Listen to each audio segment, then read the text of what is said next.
مجتہدین فی الشرع ہیں امام اعظم ابو حنیفہ، امام شافعی، امام مالک، امام احمد بن حنبل، یہ سارے ہیں مجتہدین فی الشرع۔ اور ان کے بعد دوسرا طبقہ ہے مجتہدین فی المذہب، جس طرح کہ امام ابو یوسف، امام محمد اور امام اعظم ابو حنیفہ کے وہ سارے شاگرد القادرین علی استخراج الاحکام من الادلہ تھے، جو ادلہ سے احکام کے استخراج پر قدرت رکھتے ہیں، تھے علی مقتضی القواعد التی قررہا استاذہم ابو حنیفہ فی الاحکام۔ ان کے استاذ محترم نے جو قواعد مقرر کیے تھے، ان قواعد کی روشنی میں جو احکام نکالنے کی اہلیت رکھتے ہیں تھے، یہ سارے کیا ہیں؟ پہلا طبقہ جو ہے وہ مجتہدین فی الشرع اور دوسرا مجتہدین فی المذہب۔ تیسرا مجتہدین فی المسائل، وہ مسائل کے جن میں صاحب مذہب سے نص نہیں ہے۔ صاحب مذہب ہیں، مثال کے طور پر حنفی مذہب میں صاحب مذہب ہیں امام اعظم ابو حنیفہ، تو امام اعظم ابو حنیفہ سے جن مسائل میں نص نہیں ہے، وہ ان کے اندر جو مجتہد ہیں من ھذا القبیل۔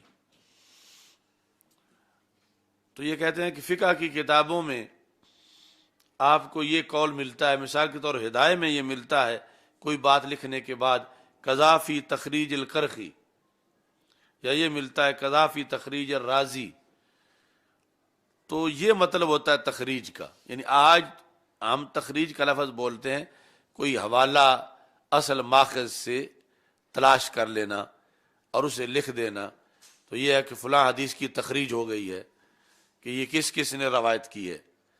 تو فقہ کی کتابوں میں جب آتا ہے تخریج کرخی یا تخریج رازی، تو یہ کرخی اور رازی چوتھے طبقے کے لوگ ہیں جن کو اصحاب تخریج کہا جاتا ہے۔ تو تخریج کیا ہے کہ امام صاحب کے ایک قول کے اندر دو احتمال تھے، انہوں نے اس کا ایک احتمال راجح بیان کیا۔ امام صاحب کے شاگردوں کا کوئی قول تھا، اس میں ابہام تھا، انہوں نے اس ابہام کو دور کیا۔ اب یہاں ابہام کو دور کرنا یہ تخریج ہے، اور جو ذو جہتین قول ہے اس کی ایک جہت کو واضح کرنا یہ تخریج ہے۔ یعنی یہاں تخریج والا وہ معنی نہیں ہے جو آج رائج ہے۔ تو یہ جب کتابوں میں آ جائے قضا فی تخریج القرخی، تو اس کا یہ مطلب نہیں کہ کوئی تخریج کرخی کی نام کی کتاب ہے کوئی 4 جلدوں کی، اس میں اس طرح ہے، یا کوئی تخریج رازی کوئی کتاب ہے، بلکہ یہ ہے کہ کرخی اور رازی یہ وہ فقہا ہیں جو چوتھے طبقہ کے ہیں، اور ان کا فیلڈ ہی تخریج ہے۔ اور تخریج کا مطلب یہ ہے کہ امام صاحب یا صاحبین کے کسی قول کے اندر کوئی ابہام تھا، اور انہوں نے اپنے مطالعہ کی بنیاد پر جو انہیں مہارت حاصل تھی اس ابہام کو دور کیا ہے۔ تو یہ ایک جملہ ہی ان کا تخریج رازی یا تخریج کرخی جو ہے وہ قرار پائے گا، اگرچہ وہ کوئی بھاری لکھی ہوئی کتاب نہیں ہے۔ جس جملے میں انہوں نے اس احتمال کو، یہ ابہام کو دور کیا ہے، تو اس کا تذکرہ جو ہے یہ اس طرح کیا جاتا ہے۔ وَأَمَّا نَحْنُ فَعَلَيْنَا اتِّبَاعُ مَا رَجَّحُوهُ، ہم جو لوگ ہیں چونکہ ہم ان کے ہم پلہ نہیں ہیں، کن کے؟ یہ جو اصحاب تخریج ہیں، جب ان کے ہم پلہ نہیں تو پہلوں کے تو بھتری کے اولا ہم پلہ نہیں۔ تو انہوں نے جب امام صاحب کے ایک قول کو راجح کیا ایک معنی میں، تو اب بعد والوں میں کسی میں مجال نہیں ہے کہ ان کی ترجیح کو چیلنج کرے، بعد والوں کے لیے لازم ہے کہ وہ ان کی تقلید کرے۔ اچھا جی، جہاں تک ہم ہیں فعلینا اتباع ما رجحوہ، کہ جس کو انہوں نے جس کی ترجیح دی، جس چیز کو ہم اس کی اتباع کریں، وما صححوہ، جس کی انہوں نے تصحیح کی، کہ امام صاحب سے واقعی یہ بات ثابت ہے یا صحیحین سے، تو ہمارے اوپر ہے کہ ہم اس کے لحاظ سے تقلید کریں. کما لو افتوا فی حیاتہم، جس طرح کہ ہم ان کی زندگی میں ہوتے تو یہ فتویٰ دیتے تو ہم نے ان کی بات ماننی تھی، تو اس طرح آج بھی ہم نے ان کی بات ماننی ہے اور ان کی تقلید کرنی ہے، یعنی اتباع کرنی ہے.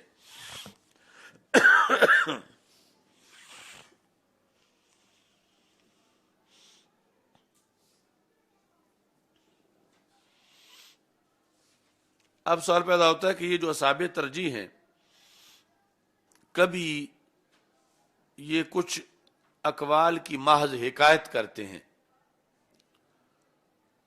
اور وہاں پر ترجیح کا ذکر نہیں ہوتا،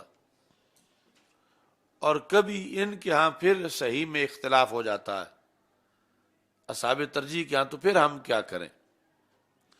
اس کا یہ جواب دیتے ہیں، یعمل بمثل ما عملوا من غیر اعتبار تعرف العرف احوال الناس وما هو الارفق وما ظہر علیہ التعامل. اچھا جی،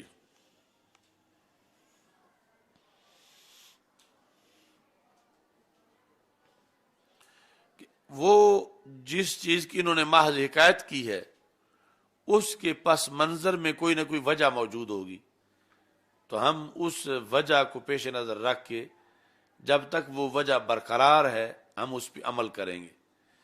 مثال کے طور پر ایک وجہ ہے تغیر عرف، کہ پہلے اماموں کے زمانے میں عرف اور تھا، ان کے زمانے میں عرف اور ہے، اور عرف کے وجہ سے، عرف کے بدلنے پر کسی قول کا حکم دیا گیا تھا اور انہوں نے ویسے ہی روایت کر دیا ہے، تو ہم بھی جب تک وہ عرف باقی ہے اس پر عمل کریں گے. ایسے ہی لوگوں کے احوال بدلنے کی وجہ سے کوئی قول کیا تھا، یا جو لوگوں کے لیے ارفق تھا اس کی وجہ سے. لیکن یہ ہو سکتا ہے کہ کسی زمانے میں ارفق ایک قول ہو، دوسرے زمانے میں نرمی دوسرے قول میں ہو، تو ارفق کو پیش نظر رکھا جائے گا. اور ایسے ہی تعامل لوگوں کا جو ہے اس کو پیش نظر رکھتے ہوئے بھی عمل کیا جائے گا، تعامل کو پیش نظر رکھتے ہوئے. تو جتنا اختلاف صحیح میں ہو یا محض حکایت ہو قول کی، اگر ان چیزوں میں سے کوئی چیز ساتھ مل جائے گی تو اب اس کو تقویت حاصل ہو جائے گی. وما قاوی یا وجہ، ایسے ہی جس کی وجہ قوی ہو.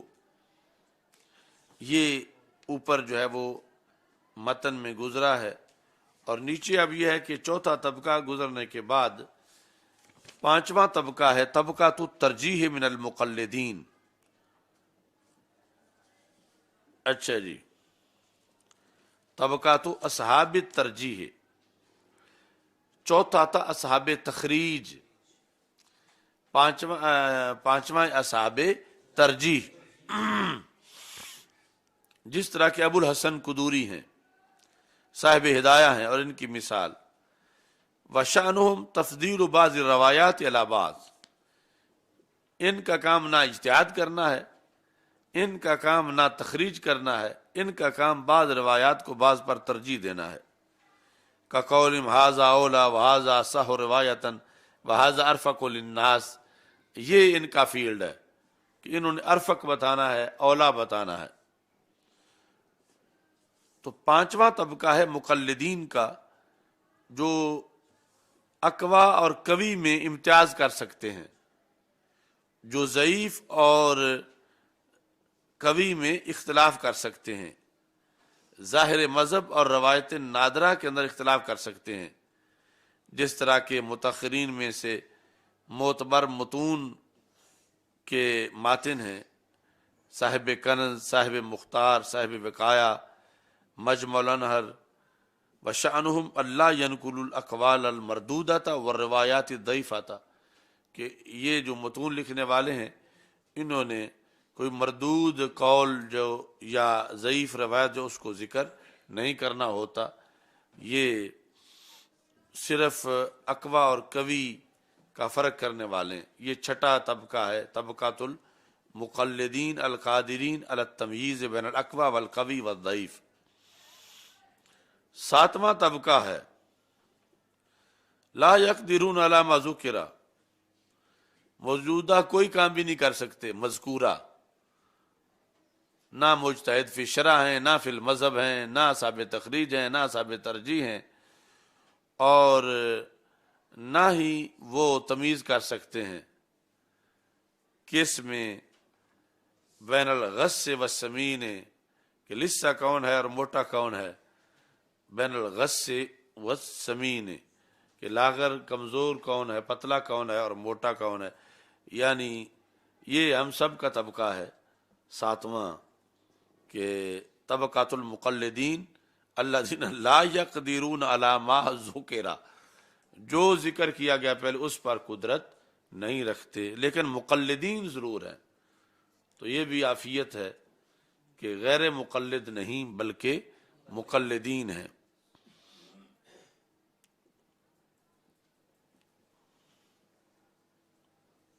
اچھا جی، چلو یہ 7 طبقے ہیں جو ہر وقت آپ کو یاد رہنے چاہیے، اور ان کا کام کیا کیا ہے جتنا مختصر ذکر کیا گیا ہے یہ یاد رکھنا ہے.